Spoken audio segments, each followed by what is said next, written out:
श्रोतागणों, आज हम श्रीमद् भागवत कथा द्वितीय दिवस नवा भाग आपको सुनाने जा रहे हैं। श्रीमद् भागवत कथा द्वितीय भाग नवे भाग में हम आपको राजा परीक्षित को श्राप कैसे लगा, किस कारण से श्रापित हुए, ये सब आप इस एपिसोड में सुन पाएंगे। आप ध्यानपूर्वक सुने, आप विश्वास कर माने कि अगर आप स्नान आदि करके पवित्र होकर शुद्ध आसन पर आप बैठते हैं और इस कथा को सुनते हैं तो अवश्य ही आपको धर्म लाभ प्राप्त होगा, घर में सुख शांति प्राप्ति होगी, काम में तरक्की होगी, उन्नति होगी। ये विश्वास कर समझें। ये कोई ऐसा वैसा ग्रंथ नहीं है, ये श्रीमद् भागवत कथा है। इसको भगवान शिव ने अमर कथा भी नाम दिया है। ये वेदों का फल है, पका हुआ फल है। इसीलिए बहुत ध्यान पूर्वक सुने और शौच आदि ऐसी जगह पर आप न सुने, अपवित्र अवस्था में इस कथा को नहीं सुने हैं। आप पवित्र होकर के पवित्र आसन पर सुने, आपको धर्म लाभ प्राप्त होगा, ऐसा आपसे निवेदन है। और इस वीडियो को आप अपने मित्रों को जरूर शेयर करें, जिससे कि उनको भी धर्म लाभ प्राप्त हो और उनके घर पर भी तरक्की हो, खुशी आए। आप ध्यान पूर्वक सुने। जय जय श्री राधा रमण, जय जय नवल किशोर, जय गोपी चित चोर प्रभु, जय जय माखन चोर। वृंदावन सौ बन नहीं, नंदगाम सौ गाम, बंसी बट सौ बट नहीं, कृष्ण नाम सौ नाम।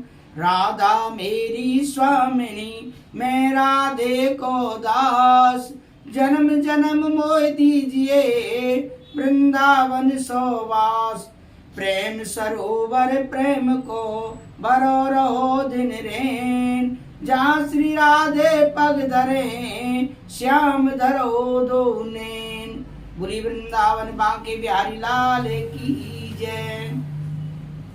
राजा परीक्षित को श्राप कैसे लगता है? महाराज परीक्षित ब्राह्मणों की शिक्षा अनुसार राज्य करने लगे।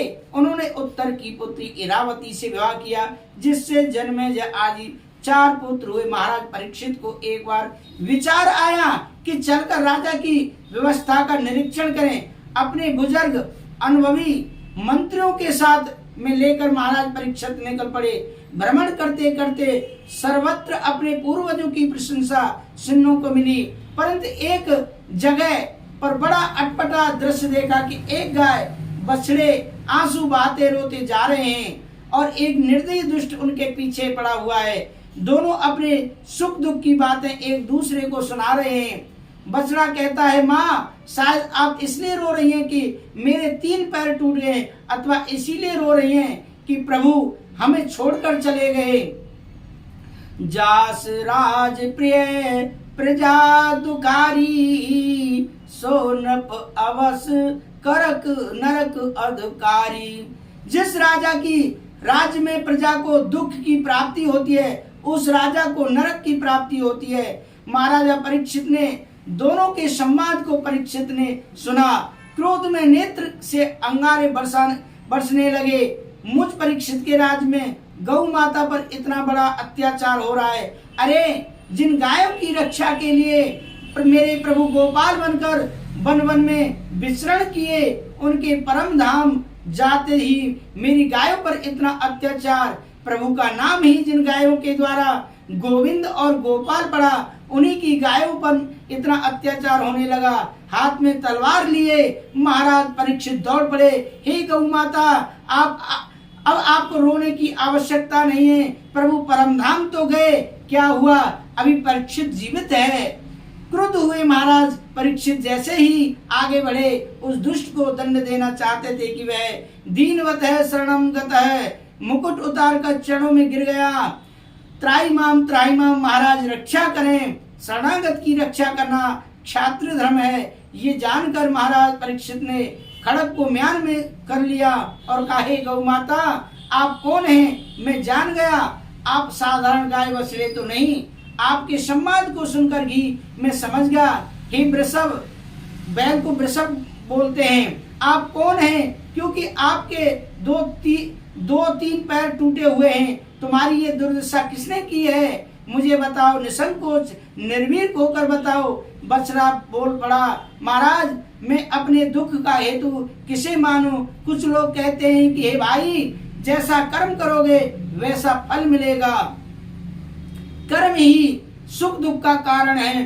कुछ लोग कहते हैं भाई ईश्वर की इच्छा है, ईश्वर की इच्छा के बिना पत्ता वही नहीं हिलता, भगवत इच्छा से ही सब कुछ होता है। कुछ लोग कहते हैं भाई ग्रहों की गति है, अनुकूल ग्रह आ जाएं तो बड़ा आनंद आता है, प्रतिकूल पड़ जाएं तो महापुरुषों को भी कष्ट उठाना पड़ता है। इसीलिए भाई मेरी समझ में नहीं आता, मुझे नहीं लगता कि मैं अपने दुख का किसी को दोष दूं, अतः मैं अपनी इस दुर्दशा का दोषी किसी को मानता ही नहीं। महाराज परीक्षित बोले, बस मैं पहचान गया आप साक्षात धर्म हैं, क्योंकि पापी को तो पाप का फल मिलता ही है, लेकिन पापी के पाप की चर्चा करने वाला भी पाप का भागीदार होता है। और इसीलिए आपने किसी के दोष की चर्चा अपने मुख से नहीं की। आप साक्षात धर्म हैं और ये गौ माता साक्षात धरणी पृथ्वी है। कहने का भाव यह है श्रोतागणों कि अगर हम किसी के पाप की व्याख्या करते हैं तो वह पाप हमें भी लगता है।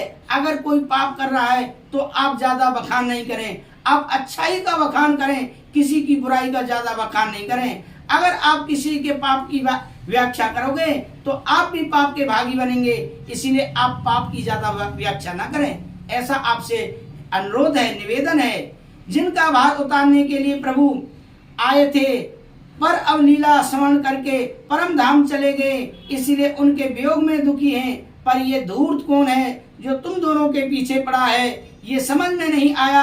क्यों भाई? तेरा परिचय चरणों में गिरकर बोला, सरकार मैं कलयुग हूँ। परीक्षित बोले, अच्छा तू कलयुग है, मेरे राज्य की सीमा में प्रवेश करने का दुस्साहस कैसे हुआ तुझे कलयुग बोला? सरकार ये बताइए कहाँ आपका राज्य नहीं है? इस सप्तद्वीप में वसुंधरा पर एक छत्र आपका ही साम्राज्य है। जाऊं तो कहाँ जाऊं, सब जगह आप धनुष बाण लिए दिखाई पड़ते हैं। शरण में आ गया हूँ महाराज, जो स्थान बता देंगे वहीं रह जाऊंगा। महाराज परीक्षित बोले, अच्छा ये बताओ तुम्हारे अंदर गुण कितने हैं तो और दोष कितने हैं? कलयुग बोला, महाराज दोषों का तो भंडार है, लेकिन पर गुण सिर्फ एक है। वह कौन सा गुण है? यत् फलम नास्ति तपसा न योगेन समाधना, ये तत्फलम लभते सम्यक कलौ केशव कीर्तनात्। ये पद्म पुराण का श्लोक है। कलयुग में इससे सरल साधन कोई संभव नहीं है। केवल हरि नाम संकीर्तन मात्र से ही जीव भवसागर को बड़ी सहजता पूर्वक पार कर सकता है। इस गुण पर महाराज परीक्षित प्रसन्न हो गए और बोले, भाई गुण तुम्हारा बड़ा अच्छा लगा, बड़ा हो दिव्य है, बड़ा ही दिव्य है। जीवों को इससे सरल साधन कोई मिल नहीं सकता। अन्य युग में तो कितनी तपस्या करनी पड़ती है, यज्ञ करने पड़ते हैं और बहुत सारे बड़े बड़े साधन करने पड़ते हैं। कलयुग में बैठे बैठे जीव हिलाओ, प्रभु के नाम का आश्रय लेकर पार हो जाओ। रीझ गए महाराज परीक्षित भाई, तब तो हम तुम्हें रहने को स्थान देंगे। जाओ, 4 कमरे दिए। द्यूतम पानम स्त्री सोना यात्रा धर्मस्य चतुर्विधे। जहाँ जुआ खिले, जहाँ मदरा पान हो, जहाँ पर लंपट पुरुष रहते हो, जहाँ जीव जंतुओं की हिंसा होती हो। कलयुग गिड़गिड़ाता हुआ बोला, महाराज परिवार बहुत बड़ा है, 4 कमरों में गुजारा नहीं हो पाएगा। फिर आपने जैसी शक्ल देखी वैसे ही कमरे दे दिए। अरे कम से कम एक गुण मेरा आपको बहुत पसंद आया तो क्या एक बढ़िया सा कमरा नहीं मिलेगा? बढ़िया सा एक कमरा नहीं मिल जाए बस? अच्छा तो बोलो कौन सा स्थान चाहते हो? कलयुग बोले, महाराज केवल स्वर्ण में निवास और मिल जाता तो अपना काम चल जाता। पुनश्च याचमानाय जात रूपम दात प्रभु। स्वर्ण में निवास मांगा। महाराज परीक्षित चूंकि प्रसन्न थे, गुण पर रीझे हुए थे, इसलिए तुरंत कह दिया, अच्छा जाओ, हमने तुम्हें स्वर्ण में भी निवास दिया। अब एक शंका होती है कि एक और प्रथम स्कंद में तो सूत जी महाराज कह रहे हैं कि महाराज परीक्षित ने कलयुग को स्वर्ण में निवास दे दिया, पर दूसरी ओर भागवत के एकादश स्कंद 11वें स्कंद में विभूति योग का वर्णन करते हुए उद्धव से भगवान स्वयं कहते हैं धातु नामास्मि कांचनम।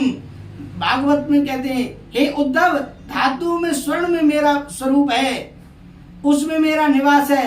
अब लो, भागवत में ही लिखा है कि स्वर्ण में कलयुग का निवास है और भागवत में भगवान कह रहे हैं कि मेरा निवास है। तो अब किसका निवास माने? इसका समाधान यह है कि ईमानदारी से प्राप्त किए हुए स्वर्ण में भगवान का निवास है। कुछ लोगों ने कहा, सरकार, ईमानदारी से तो कम ही लोग कमा पाते हैं, तो सोना पहन पाते हैं, कृपया कुछ और संशोधन कीजिए। तो गोस्वामी तुलसीदास जी कहते हैं, तुलसीदास जी महाराज कहते हैं रामचरितमानस में, एक संकेत दिया है, संसार की कोई वस्तु है ही नहीं जिसमें दोष ना हो। जड़ चेतन गुण दोष में विश्व कीन करतार। भोजन करते हैं तो अन्न में दोष, वस्त्र पहनते हैं तो वस्त्र में दोष, हर वस्तु में दोष है, परंतु जो वस्तु भगवान को निवेदित कर दी जाए वह निर्दोष हो जाती है। अन्न में दोष है, पर ठाकुर जी का भोग लग जाए तो वह प्रसाद बन जाता है और फिर अन्न नहीं रह जाता, भगवत प्रसादी हो जाती है, उसका सारा दोष दूर हो जाता है। इसीलिए जो भी वस्तु संसार की ग्रहण करो उसे भगवान को समर्पित करके ग्रहण करो। भोजन करना है तो भोग लगाकर, वस्त्र पहनना है तो ठाकुर जी को पहना कर उसे अलंकार पहनना है। होगा स्वर्ण में दोष, पर पहले ठाकुर जी को पहना दो, ठाकुर जी का प्रसाद बनाकर आप धारण कर लो। ऐसा करने पर उसमें फिर साक्षात प्रभु का ही वास होगा। अतः भगवान का प्रसाद बनकर ही वस्तु को ग्रहण करना चाहिए। तुम ही निवेदित भोजन करही, प्रभु प्रसाद पटभूषण धरही। इस तरह से भगवान ने कहा कि जो भी है मेरा भोग लगाकर प्रसाद बनाकर उसे पाइए, तो वह अशुद्ध नहीं माना जाएगा। कोई भी वस्तु, चाहे भोजन है, अन्न है, कप वस्त्र है, सोना है, आप जो भी आप कमा रहे हैं उसको आप भगवान को पहले अर्पण कर दीजिए कि तेरा तुझको अर्पण स्वामी, क्या लागे मेरा। आप भगवान को समर्पित करके उस वस्तु को आप प्रयोग में लाएं। ऐसा बाबा तुलसीदास जी ने भी कहा है और भागवत में भी कहा है। बंधुओं, साथियों, कि जो भी आप कमा रहे हैं उसे आप भगवान को पहले समर्पण कर दो। कहने का तात्पर्य है कि कोई चीज ऐसी नहीं जिसमें दोष ना हो। आज का हम एपिसोड यहीं समाप्त करते हैं, विश्राम देते हैं। अगले एपिसोड में हम आपको बताएंगे कि अगले एपिसोड में हम बता पाएंगे कि राजा परीक्षित की अनेक कहानियों का वर्णन करेंगे। आप हमारी वीडियो को देखते रहें और लाइक और कमेंट शेयर करना ना भूलें। धन्यवाद। राधे राधे। जय श्री राधे।